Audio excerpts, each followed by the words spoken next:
theme is rebel. And I just want to be totally honest and tell you just how anxious this topic has made me over the last month and a half. Mostly because I don't consider myself really a rebel. And as I started to really consider the theme more and more, the bigger and dirtier and more serious this word is to me. And, I'm not either an expert in kind of the academic consideration of rebellion. So what I ended up doing is kind of talking to a lot of you out there who probably could be up here instead of me talking about this theme in a way that I'm not able to do. So thanks to all of you who've really influenced my thinking and helped me kind of try on this rebel spirit today. So what I'm hoping for today is that all of you will kind of contribute as things come up, and whether you're a rebel, an agitator, a conformist, a creative, or whatever, I just hope that all of your kind of thoughts and feedback and stuff is welcome here, and so we'll just kind of make this thing together. So the other part of this is sort of selfish. I paired the rebel theme with also this theme of the creative or creativity, not just because it makes me feel better, because I know more about that, but also because I think in this audience in particular, there's a lot of creative people and people who are consumers of creativity. And so I'm hoping that you guys will be able to kind of add to that side of things. So please chime in and ask questions to bring this conversation to a valuable place for all of us. So, the rebel and the creative. So I thought it might be important this morning to kind of start from a common place. I've noticed that as I've been saying this word rebel a lot, people have kind of different ideas about what that might mean. Some people think of a really pretty sweet dude with an awesome hairdo and a black leather jacket, maybe a cigarette, and he's like, F you. But then there's other people who are thinking of people like Edward Snowden, maybe a rebel in the Afghanistan mountains. Maybe they're thinking of people who were involved in Occupy recently. So I've been really thinking about kind of this spectrum of rebels and thought it might be worth flashing up a definition. So here we go. We've got rebel, the noun, and rebel, the verb. And so it's a person who rises in opposition or armed resistance against an established government or ruler, or a person who resists authority, control, or convention. And the verb is to rise up in opposition. So that's kind of serious shit there, huh? That's not exactly telling your teacher to go somewhere else. And so I thought maybe we should do that for creativity too. And again, kind of a wide range of ideas that come to mind when you think of a creative person. Maybe it's the weird neighbor you have down the street who's just like, hey, and they're painting their face and that kind of thing. Or maybe you're thinking of someone sitting at a lab, sequencing DNA or creating something that's never existed before. So let's take a look at that definition a little shorter. It's one who displays productive originality. Of course, there's lots of other variations on these definitions, but I thought these two would be great for this morning. So here's the thing. This is what I really believe. I think it's true that we're all creative. We all have that unique kind of perspective that we bring to things. I think that we're all rebellious in our own way, and at some point or another, we've probably rejected the status quo or, told our parents we weren't going to do it. And I think perhaps those types of creativity and rebellion, at least for today, maybe we could consider them on one end of the spectrum and maybe give them a little C and a little R. And then maybe perhaps on the other end of the spectrum, when we're not talking about the middle finger in a coffee can full of crayons, but we're talking about brand new things or the rejection and abolition of power and all of the heavy-duty shit that goes along with that, like people trying to keep things the same with weapons, with, all the big guns, surveillance, imprisonment, all of those things. I think maybe that gets the big R and the big C, at least for today. So that's kind of where I'm starting from. So I thought we could kind of try out this idea that perhaps there's a shared mission between these R's and C's. And that shared mission could be to address something that sucks and create something that is better or different than before in order to create an outcome that sticks.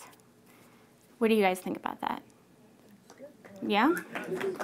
So, I mean, and it's okay to disagree too, obviously.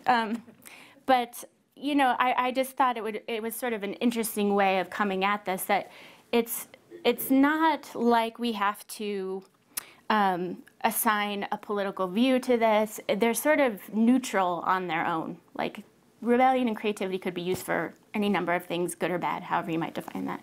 So I thought this would be kind of a good starting point. And I thought what we could do next is talk about some of the commonalities and maybe some of the differences between rebels and creatives. And we can start with you guys if you want to just shout out something that they have in common. Anybody? Curious. Risk taker. Risk taker, great. Dissatisfied. Unique, dissatisfied, a good one. Wait, what? Independent thinkers. Passionate. How about differences? Any ideas there? So let's try this out. Okay. Do you think that rebels and creatives both need to be kind of plugged into their specific area of expertise in order to actually make something significant, or that something that's relevant or matters? In other words, do you think that it's possible to innovate without deep understanding and knowledge of the area in which they're innovating? Sometimes that's best, right? Yeah. Sometimes that's best. Yeah. Okay. And how about to imagine or implement a shift in power without being deeply aware of the current power structure? Can you do that? No? Yes? That's what the middle finger's for. That is what the middle finger's for. So to kind of answer this for myself, I went a little bit to some of the creativity research that's out there. And for the most part, the answer has been yes. Like this idea of being immersed in something or in your area of activity or action has been very important. We can make stuff to make new stuff, and we can rebel just to be rebellious. But if it's really about rebelling or creating something new that's relevant, then it seems that this immersion thing has been really important. So I'll share with you some of this stuff. Like I turned to people who have been doing creativity research for a long time. This woman, Teresa Amambile, and this guy who has a great name, Mihai Csikszentmihalyi. He wrote the book Flow. Some of you might know that one. And then we do a whole bunch of research here at the Dam about that. And I've also been looking recently at design thinking, which also proposes some model of innovation anyway. And it definitely seems like there's common characteristics. So here's a couple of examples. This one's kind of not so great because it's complicated and it's a terrible picture. But you know, up at the top, there's kind of these categories of actions or conditions and processes by which the creative process happens. So it's a description of the creative process. This one, similar but different. Observation, starting with observation, that's becoming aware. There's this immersion thing happening. And then you kind of see there's like almost a definition of something that happens under the idea part. And then people are implementing, testing, and getting feedback. So these are getting kind of common. Some of this stuff is funny, right? This is like the funny version of the creative process. And this is my creative process. I didn't draw this, but just a lot of discouraged napping for the last month.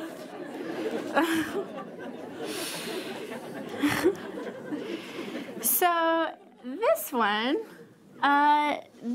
that design thinking model.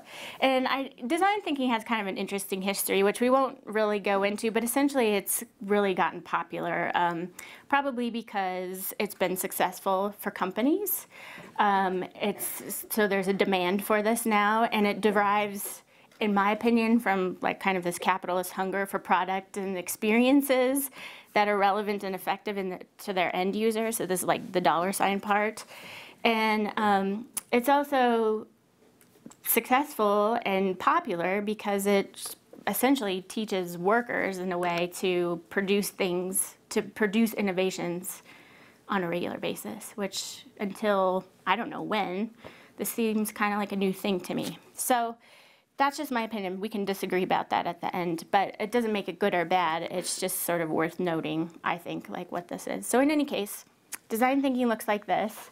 Empathize, you know, that's like, oh, I'm gonna, you know, really, it's like that ethnographic kind of research. I'm really gonna try to understand like what's happening out here. I'm gonna immerse myself in it. I'm gonna gather data. I'm gonna like soak it up.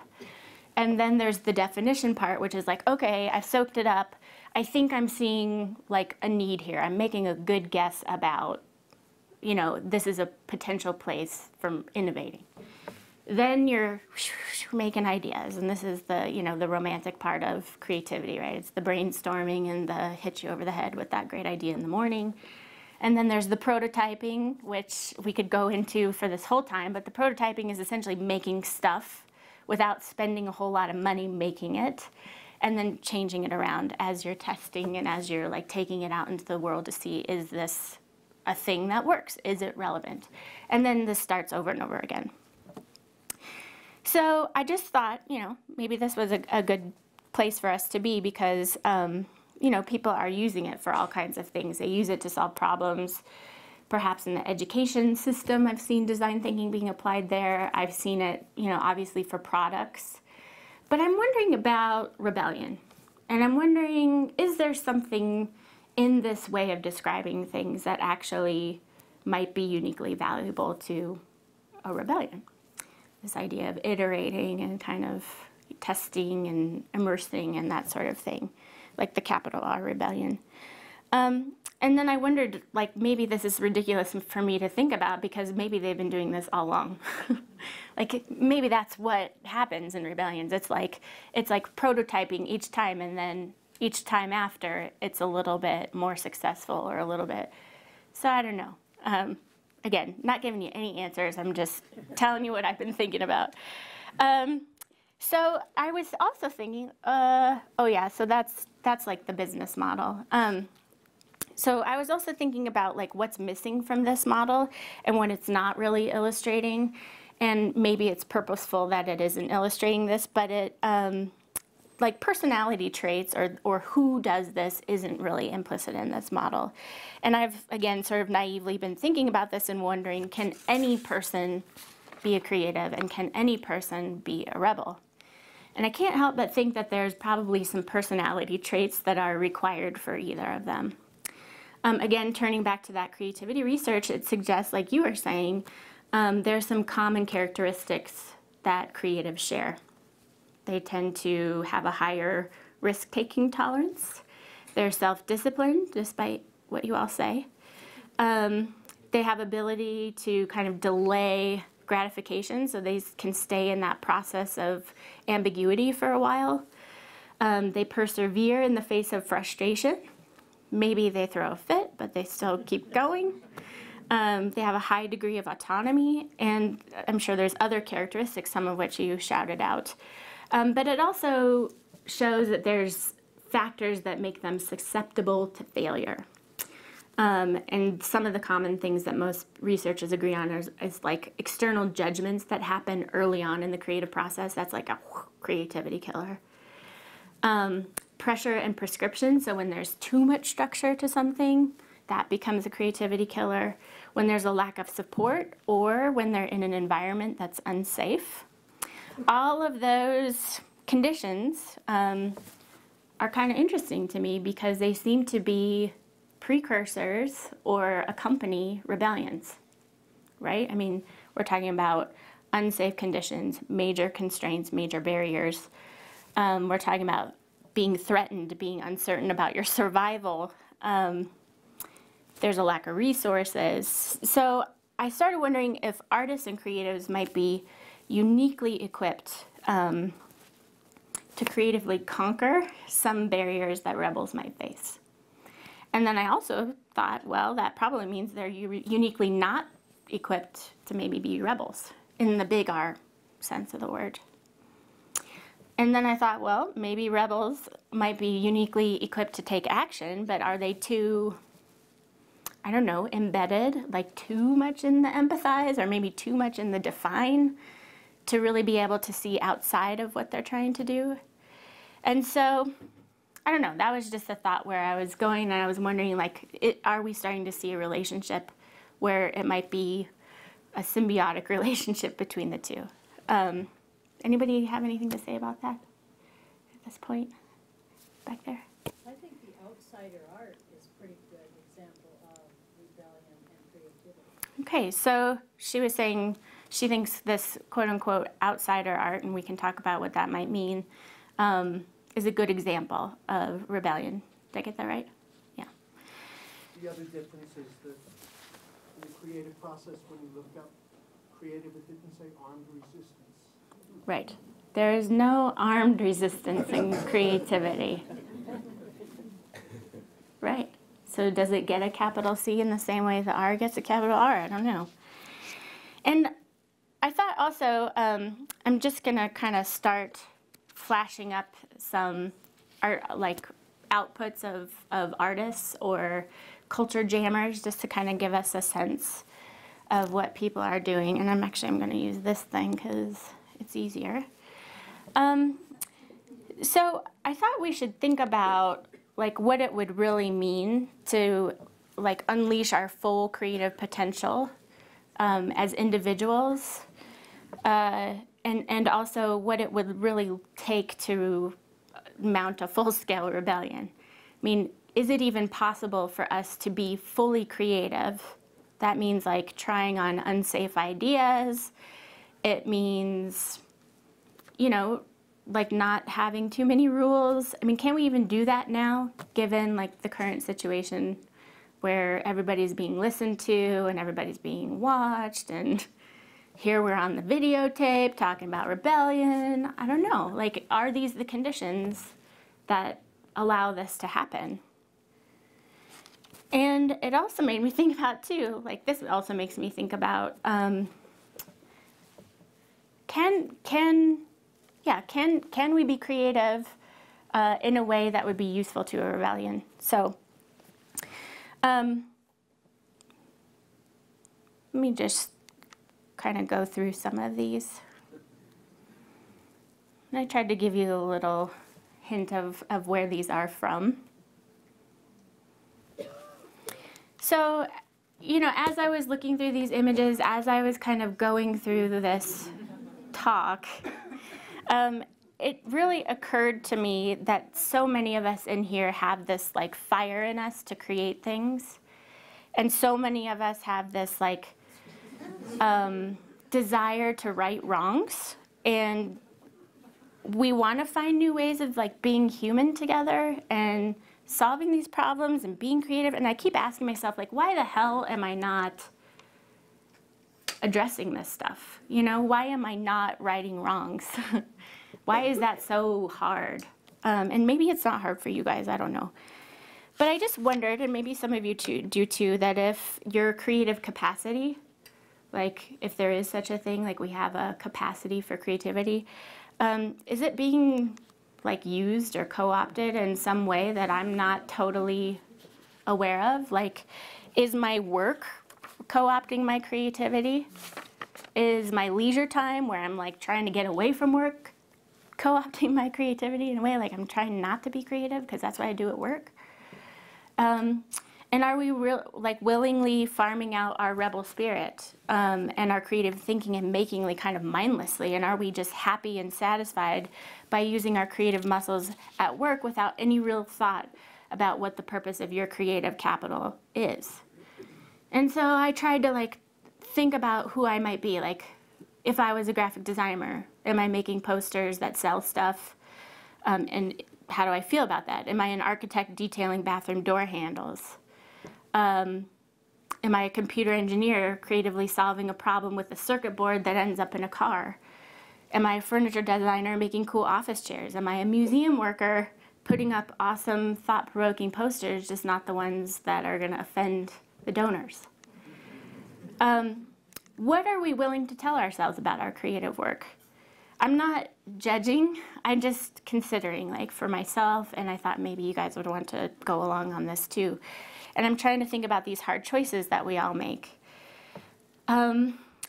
So kind of in closing, you know, I've just been, over this last month, like, so happy to be able to have actually, like, seeped in this topic, like, to really think about two things together. And it's made me, like, so uncomfortable and so nervous and so, like, excited, that I thought maybe you guys would want to give yourself a similar challenge at some point to, like, kind of reflect about what your creative work is about and how that's in line with your values or how it's not, and what it would require to bring them in line with your values, or what it would require to change in society so we could live in a place where we don't have to think about that, or maybe we always have to think about that, but, you know, we could live in a different way. I guess I am sort of digressing here, but I think it's, you know, that Clash thing on the album cover. I got it somewhere. Oh man, you guys are gonna love this. But you know, they said the future is unwritten, and I think that's really true. It means we have to create it and make it. And I think there's things both from the consideration of what it takes to rebel and what it takes to be creative that might help us craft that future a little bit. And if you're like me, here's a little Shepherd Fairy shout out. Or shout down. You probably need, like, collaborators and friends to kind of go along on this journey with you, to check you, to challenge you, to support you and stuff. And luckily, we're in a great place to do that in Denver. There's lots of places we can try these ideas out together, and I thought I would just flash up a couple of images. There's the Clash album. Know your rights. Oh, and this is like my motto for the talk. But you know, these are just a slice of things that happen here in Denver, places to try on unsafe ideas, places to get support, to consider these sorts of things. So I think I'll just kind of end there, and just thank you guys for kind of going along with me on this one. Thanks. And also, if you guys have questions or thoughts about things, I would love to hear them. And we have microphones, but if you want to shout, we can shout, whatever feels good. Any questions or thoughts, or want to say anything?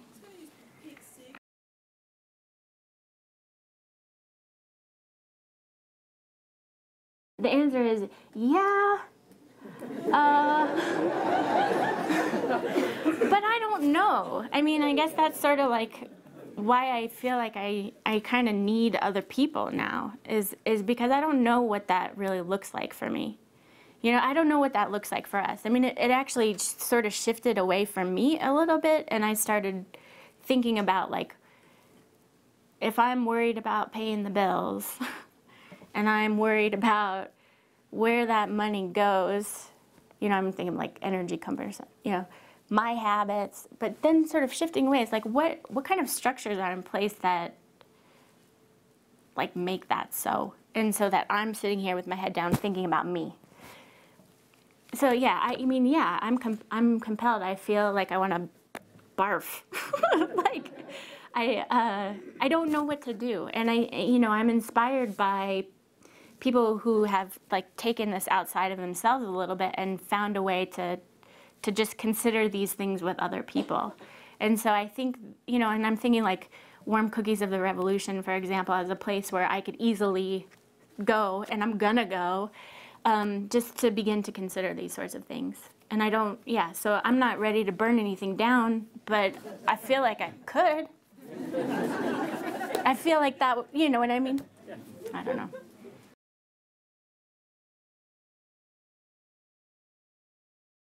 Well, shoot, I mean, it's part of our history, so I don't, you know, I think, yeah, absolutely.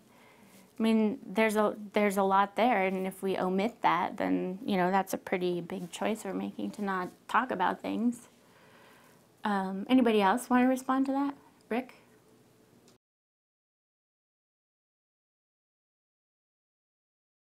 maybe this quote is a kind of nice accompaniment to that. If we succeed in gaining acceptance for an art that includes opportunities for action, it will overturn the presently accepted definition of art. So the room for action in art.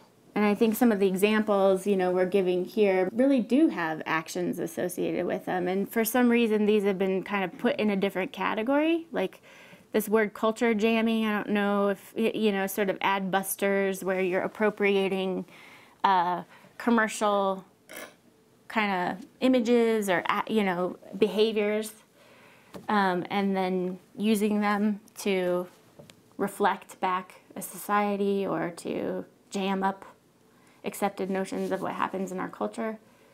It's kind of that's kind of a in-betweener to me, like in between an art and a rebellion.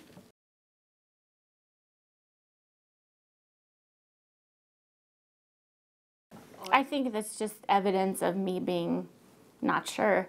It's sort of like that feeling, like I was thinking we all probably have that feeling that there are a lot of things that aren't right. We could pick one. And like I know that I want to do something about it. So it's that I could burn something down thing, but I don't feel comfortable doing that yet. You don't travel with matches. I don't travel with matches. So you're saying the potential is as powerful as the active? I think for me the potential is transformative. Like just that the potential energy between things that are in conflict and not knowing, completely how I'm being not sure if I'm ready to take a leap. I don't know. That I think that, it's just evidence of this uncertainty, but it has a feeling associated with it. My dad's not here, but hi, Dad. Well, thanks, everybody. I think we should continue, thinking about these things and also thinking about them outside of ourselves. So that's it for me. Keep going.